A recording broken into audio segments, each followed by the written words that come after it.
इतनी सारी बातें नहीं है। मैं चाहता हूँ कि एक बात से बात भी हो और सवाल भी करो आपसे भी और यहाँ के लोग बैठे हैं।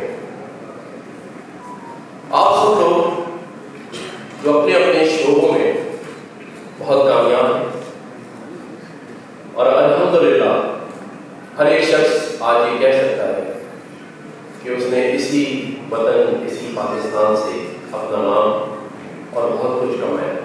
इसमें तो कोई दो राय मेरे ख्याल से नहीं है। मैं आप सब से एक सवाल पूछता हूँ कि जब आप सब लोग इतने कामयाब हैं और हर एक शख्स एक मकाम पर पहुंच गया, तो ये मेरा वतन पाकिस्तान क्यों कर रही है? ये क्यों माशी बहरान का शिकार है? जब मैं कामयाब हूं और आप कामयाब थे, तो ये वतन क्यों कामयाब नहीं? असल सवाल तो ये है। ऐसी बहुत सारी तकारीर मैं भी कर सकता हूं जो मेरे ऑफिस लिख के दी जा सकता है, और अभी भी है, ये है 3 पेजेस जिसमें वो सब कुछ है जो 75 सालों से आप सुन रहे हैं और हम जैसे बहुत आए और सुना के चले गए।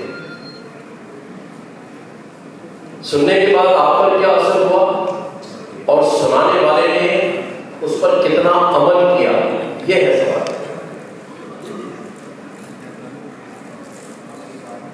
हम अच्छे डॉक्टर, इंजीनियर, बहुत सारे सीईओज, पता नहीं क्या क्या बन गए। किसी ने कभी सोचा कि क्या हम इस मुल्क के लिए अच्छे इंसान भी बने या नहीं?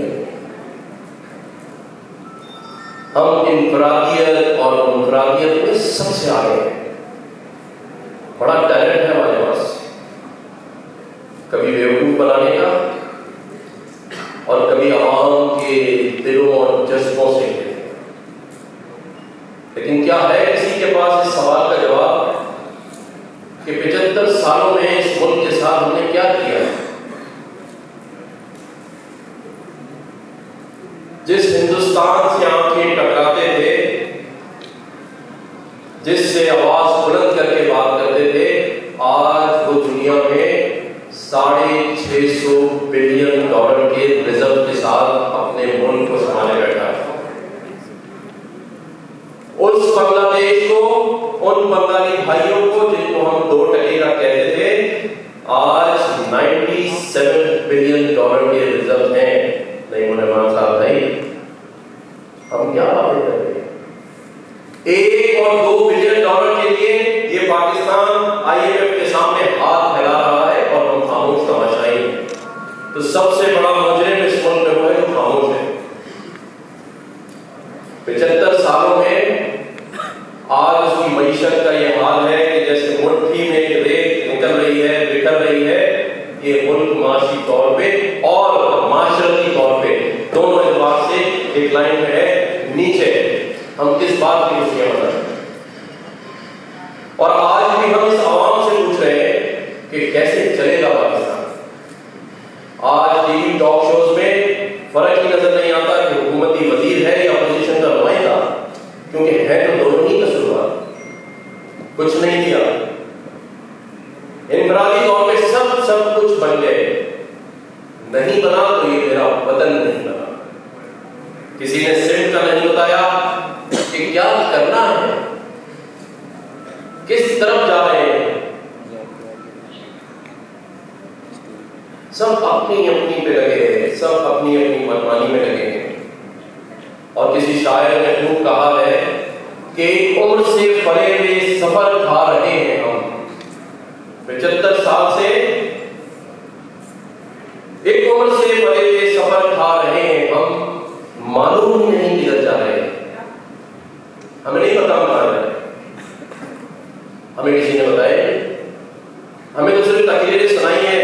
75 सालों में मैं भी बड़ा हो गया, आप भी बड़े हो गए, सबको पता है कैसे ठीक होगा, सभी को बताते हैं। हमें आजमाइए, हम इस शहर की किस्मत बदल दें। हमें मौका दीजिए, हम नया पाकिस्तान बना देंगे। एक बार हमें और मौका दीजिए, तकदीर बदल देंगे। इस शहर शहर की बड़ी बात की गई। अरे भाइयों, इसी शहर में समंदर है पिछले 75 सालों से। इसी शहर में समंदर है, आप सबने देखा होगा, लेकिन इसी शहर में पानी नहीं है पीने का। कौन देगा ये पानी? टैंकर माफिया देगी। मईशत का शहर है, पाकिस्तान का दिल है, लेकिन गैस और बिजली नहीं। बिल्डिंग बन जाती है बड़ी बड़ी, लेकिन कनेक्शन के लिए करते रहते, तो मईशत कहां से शहर चला रहे हैं? और ऐसा क्यों हुआ? किसी भी मुल्क को या तो लीडर चलाता है या कौम चलाती है।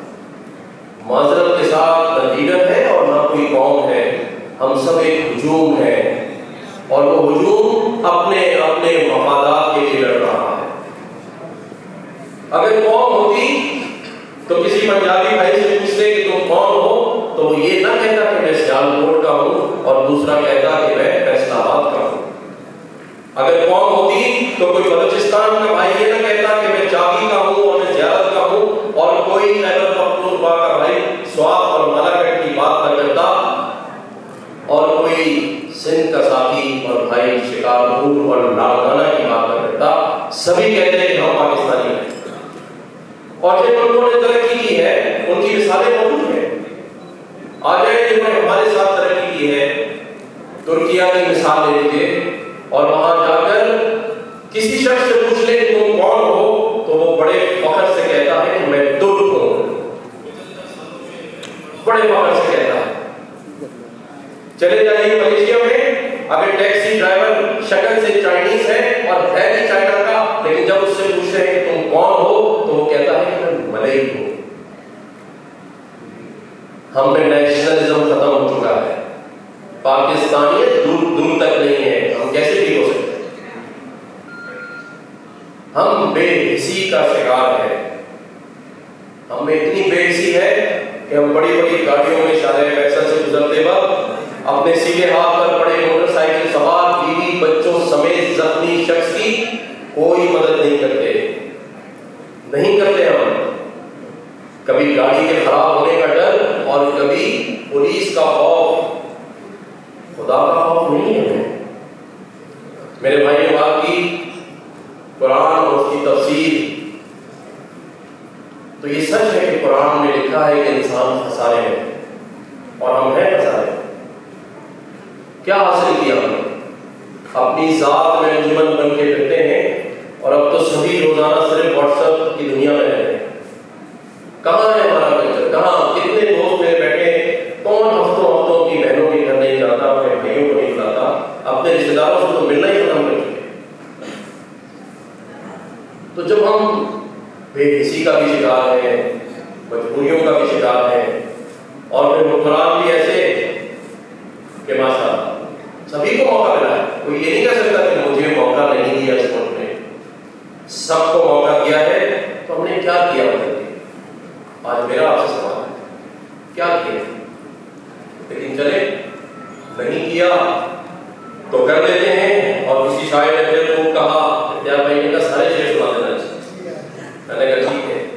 तो कहा कि चलो कोई ऐसा काम कर जाए वतन के लिए, चलो कोई ऐसा काम कर जाए वतन के लिए कि हमारा नाम रह जाए बस वतन के लिए। तो अगर हम अपने वतन के लिए कुछ कर सकते हैं तो करें, क्योंकि हम तो इतने अब क्या कहते हैं दिल में बेसी रख के बैठे हैं कि जोर से तालियां नहीं बजाते। लेकिन ये भी बहुत है, आप शांति बैठे हैं, होता है उसमें भी दिक्कत लगेगी, अपना टाइम जाएगा। तो हम वो कौन बनते जा रहे हैं? माजरत के साथ बहुत सारी कमजोरियां हैं, हमें अपने आप को ठीक करना है। हम लगे हुए एक दूसरे को ठीक करने में। मैं एक सियासी पार्टी को ठीक करूं और मैं दूसरी सियासी पार्टी को ठीक करूं। कोई शहर ठीक करने के लिए तैयार नहीं है। कौन कर रहा है? ये शहर जो मईशत का हब, पाकिस्तान का दिल, सारा कुछ तो है शहर में, लेकिन जैसे लोगों के दिल टूटे हुए ऐसे ही रोड रास्ते टूटे हुए। कौन करता है शहर? हम अपना ड्राइंग रूम सजाते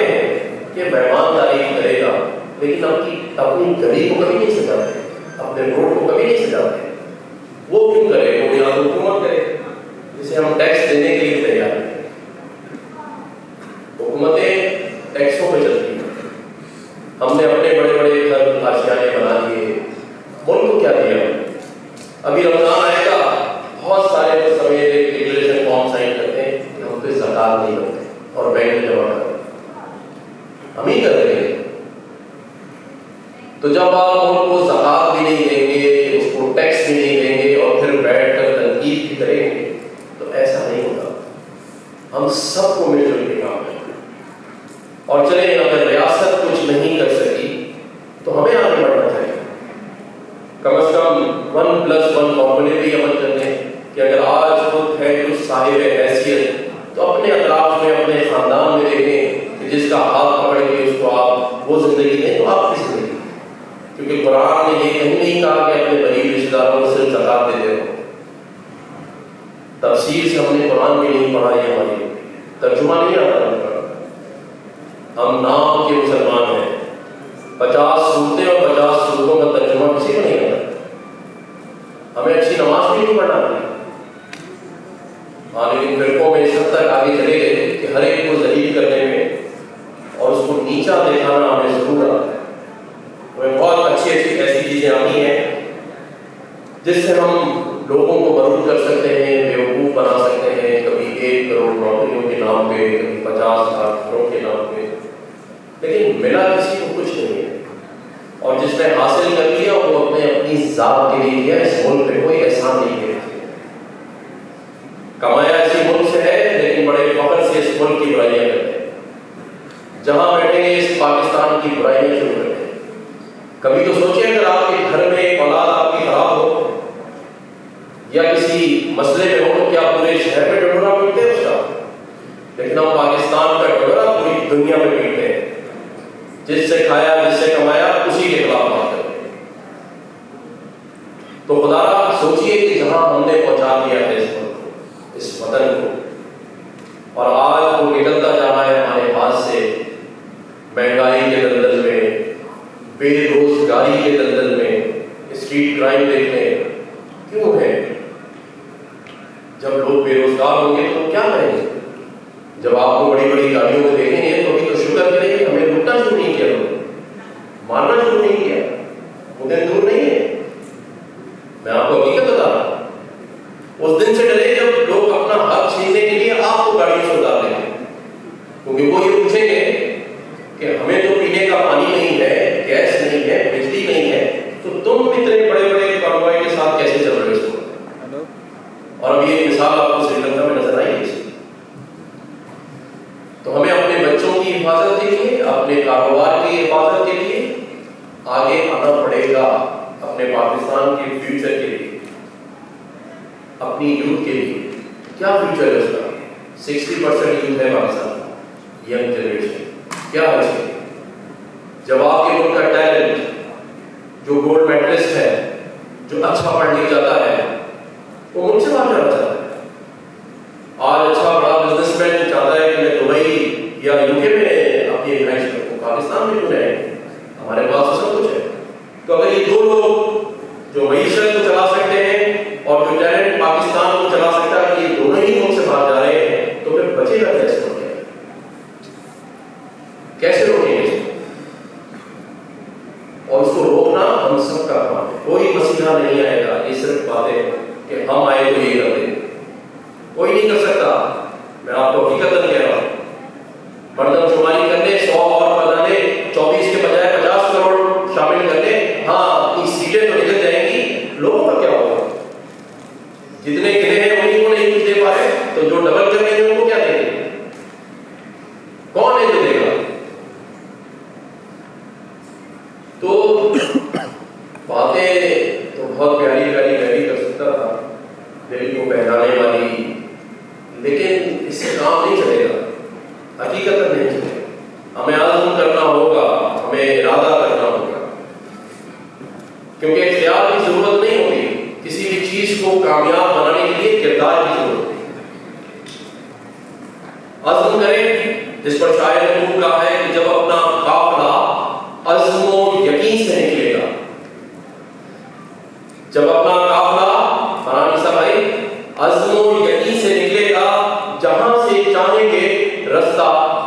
नहीं मिलेगा। वतन की मट्टी मुझे एड़ियां रगड़ने दे, वतन की मट्टी मुझे एड़ियां रगड़ने दे। मुझे यकीन है कि ये चश्मा यहीं सीओ क्लब से निकलेगा। अगर हम चाहेंगे तो जरूर निकलेगा। और आखिरी में मैं सिर्फ ये कहना इजाजत चाहूंगा कि हमें पता सब है, बताने वाले को भी और सुनने वाले को, सिर्फ अमल की कमी है। पाकिस्तान के पास सब कुछ है, सारे वसाइल हैं, भरा पड़ा है हर मादियात से, जरखेज है चारों मौसम से। सिर्फ इरादा कर लेना और ये नियत कर ले कि हमें अपनी ज़ात से निकल के उन लोगों के लिए कुछ करना है जो माँ अपनी गली में खिलौने वाले के आने से पहले अपने बच्चे को खिला दे, क्योंकि नहीं है उसके पास तो 50 रुपये उस खिलौने वाले को देंगे और बच्चा सभी के बच्चे बराबर है। उस बच्चे की तरफ सुनिए जो खिलौने नहीं ले सकता और उसकी माँ सुना देती। हिसाब तो अल्लाह ही लेगा, मुझसे भी और आप सब से। मैंने तो कोशिश की है और इख्तियार में भी गवाह है और बहुत सारे हमारे दोस्त भाई बैठे हैं सामने हमारे अवाब के अलगनाज ग्रुप के, इनको पता है कि मैं जब से इस मनसब पर बैठा हूँ,